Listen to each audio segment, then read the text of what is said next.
Good morning my dear student.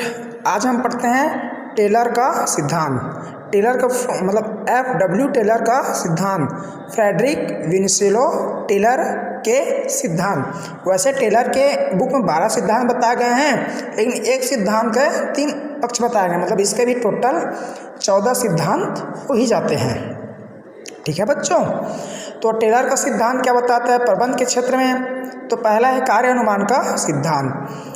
Taylor अपने सिद्धांत के अनुसार यह देखता है कि कार्य का अनुमान लगाता है, मतलब हमें कब, कहाँ, कैसे, क्या काम करना है, मतलब कब, कहाँ, कैसे, किस रूप में और कैसे कार्य करना है, इसके बारे में पहले से ही अनुमान लगाना आवश्यक होता है।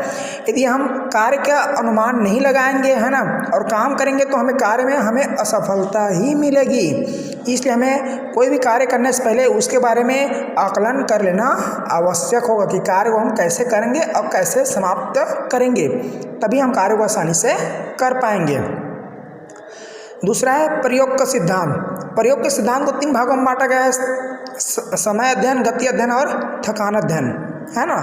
तो टेलर के अनुसार प्रयोग को 3 शेष भागों में बांटा गया है। पहला है समय अध्ययन, मतलब हमें किसी कार्य को किस समय में पूरा करना है ना। इसमें स्टॉप वॉच का अधिकतर प्रयोग किया जाता है कि हम कैसे किसी कार्य को कितने समय में पूरा कर सकते हैं, उसके लिए हम पहले से प्लानिंग करके रखना आवश्यक होता है।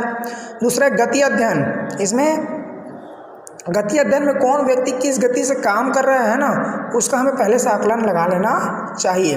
हमें पहले से कार्य को, कोई से भी कार्य, मतलब एक साड़ी बनाते हैं तो हमें साड़ी बनाने में कितना समय लगता है, यह हमें पहले से ज्ञात होना चाहिए।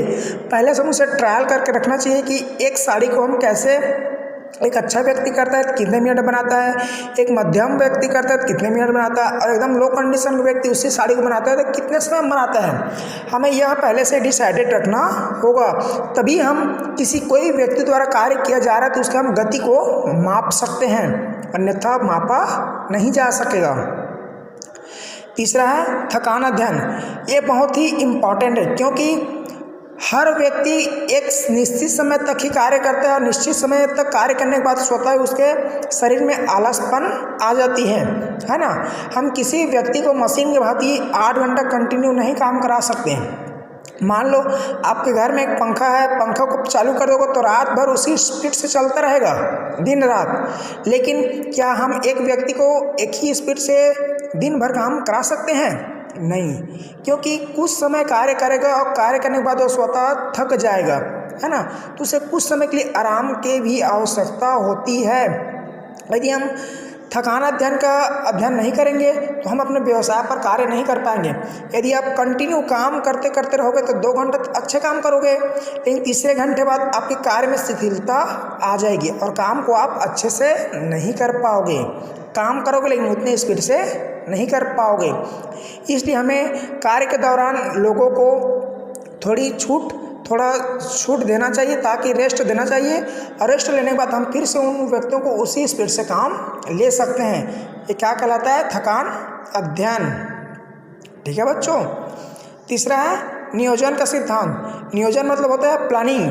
हमें कब करना है, क्या करना है, कैसे करना है, क्यों करना है, किस लिए करना है, इसके बारे में पहले से हम प्लानिंग करके रखना चाहिए। यदि आप एक विद्यार्थी हो और डायरेक्ट एग्जाम देने जाओगे तो फेल हो जाओगे।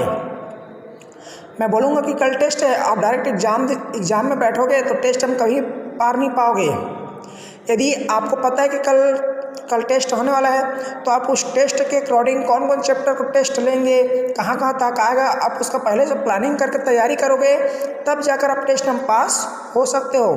तो व्यवसाय में भी किसी भी कार्य को सुचारू रूप से संपन्न करने के लिए हमें कब करना है, क्या करना है, पहले से प्लानिंग करके रखना आवश्यक है।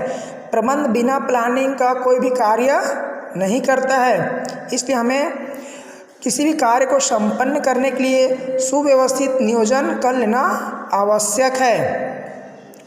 चौथा है वैज्ञानिक एवं प्रशिक्षण, चयन एवं प्रशिक्षण का सिद्धांत। टेलर के अनुसार हमें किसी भी कार्य को करने के लिए सबसे पहले हमें वैज्ञानिक रीति से उस व्यक्ति को चयनित करना होता है। आजकल भी यदि हमें किसी जॉब की आवश्यकता होती है तो सबसे पहले एक चयन किया जाता है, उनका एक प्रशिक्षण लिया जाता है। प्रशिक्षण में जो पास होते हैं, है ना, उसमें जो अच्छा अंक लाते हैं उन्हीं व्यक्ति को हम चयन करते हैं ताकि वह व्यक्ति आसानी से कार्य को कर पाएगा।